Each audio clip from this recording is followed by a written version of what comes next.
Case number DL15105659 is the latest chapter in the story of a 15-year-old who has been in trouble before.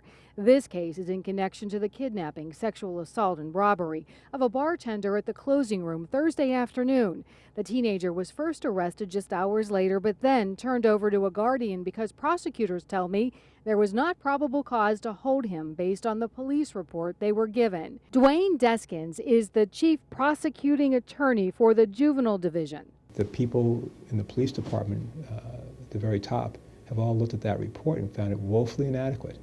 And we then, once the story broke, we again were unaware of the underlying facts because you don't see that there. Police arrested him again Saturday and he was locked up. This pile of papers details the procedure to be admitted to the Cuyahoga County Juvenile Detention Center. There are levels of charges, and so the charges, if it's very small, they're not going to admit you into the detention center.